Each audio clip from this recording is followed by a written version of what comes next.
Who is Jesus? I have no idea who Jesus is. I don't know if it exists, but I believe in him. I think it's a person who lived ages ago. Who is Jesus? He is the Son of God in the Christian faith. Jesus for me is also a prophet. He probably was just some fella who walked around with a beard and and a bottle of wine in his back pocket and switched the water with the wine a couple of times, and everyone loved him. Jesus to me is somebody we got taught about in infants and junior school, really. It's how many millions of people celebrating his birthday. No one celebrates my birthday like that, so surely he must have existed. Jesus is my God. He's someone that, I can relate to, I can pray to, I can talk to. The Son of God, but apparently we are all God's children. So then what is so great about Jesus?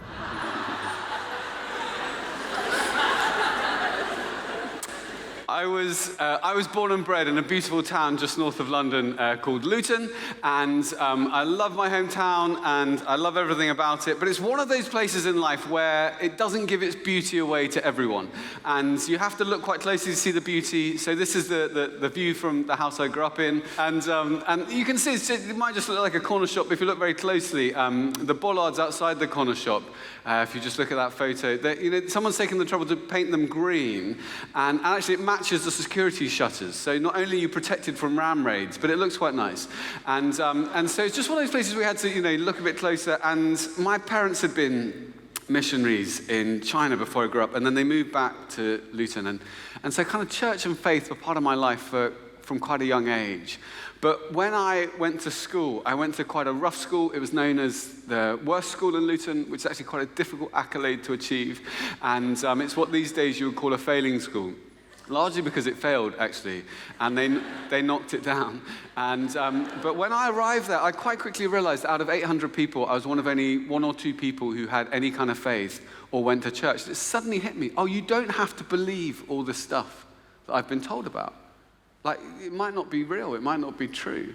And so there came a moment where I had to kind of take a decision for myself and take a decision on the evidence. I couldn't just kind of take some kind of blind leap of faith. I couldn't just put my head in the sand and pretend it was true. I wanted to know, is this real or isn't it?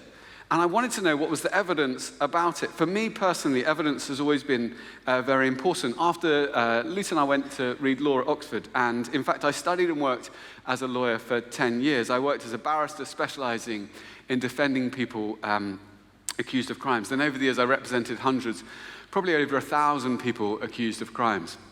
It's great so many of you come out tonight. And every day, the first question I was asked is, what is the evidence? Every new case I worked on, what is the evidence about the facts in question? And actually, when it comes to who is Jesus, I'm convinced about the evidence. But what evidence is there? Well, you can't prove Christianity mathematically. You can't prove it scientifically. Science, of course, answers the questions how and when. It doesn't answer the questions who and why. So just suppose this weekend I invited you over to my house and you came in and the kettle was boiling and you said, why is the kettle boiling? Now, I could say an answer to that question, well, the kettle's boiling because there's a heat source and there's a transfer in energy across the container wall into the fluid. And when that will kind of increase the mean square velocity of the molecules proportional to the temperature, and when that hits 100 degrees Celsius, there'll be a collective phase transition by which the condensed liquid expands into a gaseous state. That's why the kettle's boiling. That's one answer to that question. Or I could say, the kettle's boiling because I knew you were coming around and I wanted to make you a cup of tea because I wanted to get to know you. I mean, the first answer tells you exactly what is happening and how it's happening. But the second answer tells you who's involved and why they're involved. And actually, science is so important, but it reveals how things happen, but it doesn't tell us who and why. And the questions who and why are questions of faith, actually. It takes as much faith to be an atheist as it does to be a Christian, because you can't prove that there is no God scientifically, just as you can't prove that there is a God scientifically. It's a matter of looking at the evidence. And I want to look at the historical evidence. Scientific evidence is not the only kind of evidence. For lawyers, historical evidence is highly important. That's what you put before a jury. A jury aren't there when the facts in question happen. They have to listen to witness evidence. They have, every time they bring in a verdict, they have to take a step of faith based on evidence about the events. And I myself could not be a Christian if it required me to take some kind of blind leap of faith without any evidence. For me, it's a question of taking a step of faith based on good historical evidence about the life, the death, and the resurrection of Jesus. So what is the evidence? How do we know, for example, that Jesus even existed? Well, the answer is we do know that Jesus existed. There's overwhelming historical evidence that Jesus existed. Firstly, outside the New Testament, the Roman historian Tacitus talks directly about Jesus. The Roman historian Suetonius talks indirectly about Jesus. The first century Jewish historian Flavius Josephus said, now there was about this time Jesus, a wise man, if it's lawful to call him a man, for he was a doer of wonderful works, a teacher of such men as receive the truth with pleasure. He drew over to him both many of the Jews and many of the Gentiles. And then he goes on to talk about his crucifixion and his alleged resurrection. So there's evidence outside the New Testament that Jesus existed. But more important, there's evidence inside the New Testament. And one of the leading biblical scholars of our age, Professor Richard Bauckham, talks about the eyewitness evidence. That what we have in the Gospels, the accounts of Jesus' life, are actual eyewitness accounts of what Jesus said and did. And they're eyewitness accounts of really high authenticity. That's why the classical scholar F.J. Hort, an expert in these things, said, in the variety and fullness of the evidence on which it rests, the text of the New Testament stands absolutely and unapproachably alone amongst ancient prose writings. And no serious secular historian would disagree with that conclusion. So we know from evidence inside and outside the New Testament that Jesus existed. But who is he? Well, we know he was fully human. He had a human body. He ate, he drank, he sweated, he got tired, he suffered pain. He had human emotions, love, joy, sadness. He had the experience of growing up in a family, of education, of having a job, of being tempted, bereavement, of suffering, and the experience of death. And some people would say, well, okay, so he was a human being, but he was only a human being. You know, maybe he was a great religious teacher, but he was no more than that. So what evidence is there to suggest that Jesus was more than just a great religious teacher? Well, the first thing is to look at what he said about himself. Like, did he think he was? Because if he didn't, then that's kind of the end of the argument. But then the second thing is to look at what is the evidence to support what he thought about himself. So the first thing is, what did he say about himself? Well, the teaching of Jesus was centered on himself. Most great religious teachers, they point away from themselves. They say, don't look at me, look at God. But Jesus, in pointing people to God, pointed them to himself. He said, it's through me you come into a relationship with God. And I don't know how you're feeling as you're here tonight. I don't know if you're having a great year and you feel like you're kind of hitting home runs for fun and you're just smashing life. I don't know if you feel like you're hanging on by your fingertips. I've experienced both of those sides of life. There's been times in my life when it's felt like things have been going really well. I used to work, as I said, as a criminal barrister. And it's quite fun working as a criminal barrister. You earn quite a lot of money. It means you can go on amazing holidays. You meet interesting people. I mean, people who, conduct major people who are accused of conducting major criminal enterprises. They're quite interesting people, they're fun to spend a day with. It's interesting.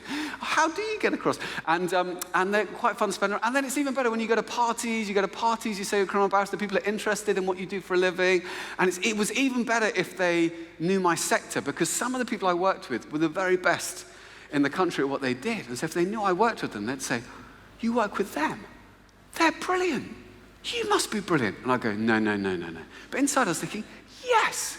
So I love what I did. I had so much fun. But even though I had all these amazing things in my life, things that should have made me fully content and fully satisfied, it was almost like I always wanted a bit more. It was almost like I had kind of a spiritual hunger. And Jesus said, I'm the bread of life. If you come to me, that hunger will be satisfied. And that's what I found. But then there's the stuff in my life I didn't always like the stuff I can find quite addictive, like comparing myself with other people, Or Instagram, which is sort of the same thing. You know, how you can kind of, you know, if you look hard enough on Instagram, if you scroll for long enough, you always find someone who's had a better day. Like you kind of think, I had a nice walk around the park, and then you're in Mauritius. That's brilliant for you. And you know, you just kind of, I love it, but you know, it can be a little bit addictive. And all sorts of things can be addictive in life. And Jesus said, if the Son, talking about himself, if the Son sets you free, if Jesus sets you free, you'll be free indeed. And that's also my experience, that Jesus set me free from all sorts of things, like, you know, a bad temper, some things quite quickly, other things that's been a longer process. But then sometimes actually there are moments when life's a bit tougher, and it can be at the same time as you're smashing it in one area, it's a bit of a struggle in other places. There's stuff like guilt and worry, anxiety and fear. I don't know if you've had the experience I've had of kind of, you know, making a major mistake at work, and then kind of waking up at 2 a.m, or, you know, you fall out with a friend, or that person you really wanted to get with isn't as interested as you thought they might be, and you find yourself waking up at 2 a.m, and you just can't get back to sleep, and you're just sitting up in the dark thinking, you know, is this actually going to be okay? Is it going to be all right? And Jesus said, come to me, all you who are weary and heavy burdened, and I'll give you rest. You'll find peace. Jesus said, if you receive me, you receive God. If you welcome me, you welcome God. He said, if you've seen me, you've seen God. And we've all probably come across people who maybe don't have a huge amount of kind of humility or modesty. Like, they kind of seem to feel like they're God's gift to the world. Or that maybe if they wanted to know what God looks like, they'd only have to look in the mirror. Maybe you've got, I don't know, a boss like that. Or an ex. And... oh, you do have an ex.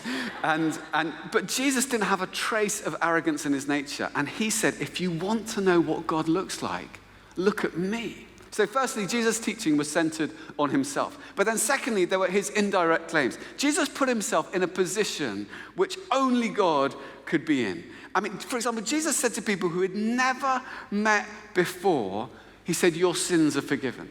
I mean, can you imagine that? On the tube tomorrow morning, go up to people, your sins are forgiven, your sins are forgiven. I mean, you'd be arrested. I mean, it's like, you know, and even the lawyers, the people around him, the people who watched him said, wait a minute, to forgive those who sinned against others, that's something that only God can do. What are you doing? Who do you think you are? And Jesus said, I've come to die for your sins, to make forgiveness possible. Right at the heart of Christianity is forgiveness. To be a Christian is to forgive the inexcusable in others, because God has forgiven the inexcusable in me. And then the third piece of evidence is his direct claims, if you like. And I don't have time to look at all of them, but if someone says to you, Jesus never claimed to be God, and you've only got time to show them one thing, show them this. And the background to this verse is that a claim tantamount to a claim to be God was considered blasphemy in the eyes of the religious leaders, and it was considered worthy of death by stoning. And Jesus says this in John 10:30. He said, I and the Father are one. And it says, again, they picked up stones to stone him. Then Jesus said to them, I've shown you many great miracles from the Father. For which of these do you stone me? We're not stoning you for any of these, they replied, but for blasphemy, because you, a mere human being, claim to be God. You see, those who were around him, those who heard Jesus and opposed him, they said, you're claiming to be God. They were in no doubt about what he was claiming, and they said he deserved to die for it. So from his teaching, his indirect and direct claims, it seems that Jesus did claim to be God. Now, obviously, that's a remarkable claim, and it deserves to be tested. And it seems to me there's three possibilities. Now, the first is it wasn't true, and Jesus knew it wasn't true, in which case he was an imposter, he was a fraudster, and he was a pretty evil one at that. That's one possibility. The second possibility is it's not true, but he didn't know it wasn't true. Like, he genuinely thought he was God even though he wasn't. And we would call someone like that deluded or insane. But the only other logical possibility is that it's true. C.S. Lewis put it like this. He said, a man who was merely a man and said the sort of things that Jesus said wouldn't be a great moral teacher. He'd either be insane or else he'd be the devil of hell. You must make your choice. Either this man was and is the Son of God, or else he's insane or something worse. But don't let us come up with any patronizing nonsense about his being a great human teacher. He hasn't left that open to us. He didn't intend to. So was Jesus right in what he said? What evidence is there to support what he said? Well, the first thing to look at is his teaching. The teaching of Jesus is widely acknowledged to be the greatest teaching of all time. I mean, love your neighbor as yourself. Do to others what you would have them do to you. And then this, completely revolutionary. He was the first person to say it. Love your enemies. I mean, Jesus' teaching has been the foundation of really our entire civilization in the West. Many of our laws were based originally on the teaching of Jesus. And think about this. We've advanced in every field of science. I mean, just think about the technological advancements of the last 10 years. I mean, brain implants, nanotechnology, Tinder. But in 2,000 years, no one's ever improved on the moral teaching of Jesus. They're the greatest words ever spoken. They're the kind of words you'd expect God to speak. And then his life, the things he did. He must have been the most extraordinary person to be around. People sometimes say, well, Christianity's boring. Well, it wouldn't have been boring hanging out with Jesus. I just want you to imagine for a moment, it's a Friday and you're facing a huge moral dilemma at work and you've got one phone call. Who would you phone? Who's your phone a friend? I want you to picture you're responsible, calm in a crisis, likely to give really wise advice. That friend, just picture that person for a moment. And then I also want you to think it's a different Friday and you've got great news. You've got a massive bonus, or you've got a promotion, or that person that you like kind of smiled at you a bit and you think something might be happening there, and who do you phone to go out to celebrate with? Who's your go-to, always up for a party, great fun friend? Just picture that person. Now, I don't know about for you, but for me, they're two very different people. I would never want to muddle them up. It would get very messy. I'd phone for ethical advice at 3 p.m. on Friday, and I'd end up in Shoreditch at 4 a.m. the next morning. Like, it just wouldn't end well. But the amazing thing about Jesus is not only did he give the greatest teaching the world's ever seen, but he went to a party and the wine ran out. And so he said, you see those stone jars over there? Fill them up with 20 or 30 gallons of bathwater each and start pouring them out for the guests. And they did. And it was the best wine of the night. It might surprise you. Jesus was the guy who was like, keep the party going. And that's not just his miracles, but his love for the loveless, his love for people who society had written off and excluded. And the way he set people free and still sets people free today. And of course, I suppose ultimately his death, laying down his life for his friends. And then his character. The character of Jesus has impressed millions of people who wouldn't call themselves Christians. Time magazine said this: Jesus, the most persistent symbol of purity, selflessness, and love in the history of Western humanity. His enemies could find no fault with him, and his friends, who knew him better than anyone else, said, this guy is without sin. But as I'm sure you know, the real test of character is what you're like when you're under pressure. When you make a mistake at work and your boss is screaming at you, when you feel out of your depth, when a relationship in which you placed all your hopes kind of breaks down and falls apart, when you can't see the wood for the trees, when you can't see the next step. And when Jesus was being tortured, he said, Father, forgive them. They don't know what they're doing. And then his fulfillment of Old Testament prophecy. Like no one else in the history of humanity has had a whole collection of books written about them before they were even born. Jesus fulfilled over 300 Old Testament prophecies spoken by different voices over hundreds of years, 29 of them in a single day. And some might say, well, maybe Jesus, read the Old Testament. He thought, clever con man. I might go and fulfill some of these prophecies. That looks like a fun way to live. But it doesn't work, not only because of the sheer number of them, but there were so many over which he had no control. There were prophecies about the exact manner of his death, about the place of his burial, even about the place of his birth. I mean, imagine Jesus, looking up, reading the Old Testament. Oh no, I'm supposed to be born in Bethlehem. It's too late. But he was born in Bethlehem, something he had no control over. And then by far the most important, the physical resurrection from the dead, his conquest of death. The resurrection from the dead of Jesus is like the cornerstone of Christianity. And it's so relevant to every one of us here. I mean, every one of us here is going to die.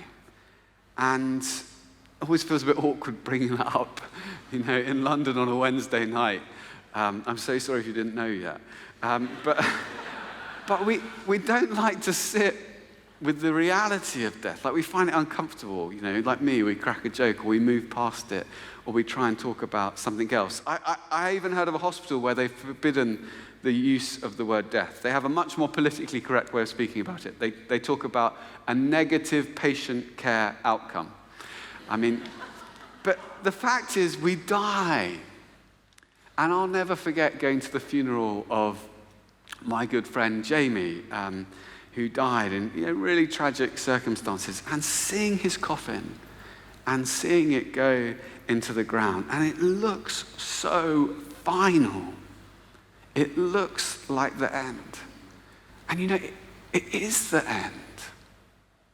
Unless death has been conquered. And that's the claim of the New Testament, that Jesus died and he was buried, and on the third day he was raised to life. And that means it's possible for each one of us to have eternal life. And that's an extraordinary claim. That's the basis for hope at every funeral. But is it true? That's what matters. Just because it's a nice thing to believe doesn't mean it's true. So why do I believe Jesus rose from the dead? Well, I actually hadn't realized how much evidence there is for the physical resurrection of Jesus. And there are 4 reasons why I believe he rose from the dead. First of all, no one has ever really satisfactorily explained how Jesus' body was absent from the tomb on Easter Day. So some say, well, maybe the authorities took the body. But that's not very likely, because when everyone was running around going, Jesus is alive, he's risen from the dead, they could have just been like, no, we've got him, here he is, sorry we took him, sorry. And it would have been stopped in its tracks. Well, some people say, well, okay, well, maybe the disciples stole the body, and then they began a rumor that Jesus had been resurrected. But the tomb was guarded by Roman soldiers, it was sealed on the orders of Pilate, and it's also psychologically improbable. You've got this depressed, disillusioned group of people. Look at what they had to go through for their beliefs. Why would the disciples have been willing to be tortured and die for something which they would have known if they'd taken the body wasn't true?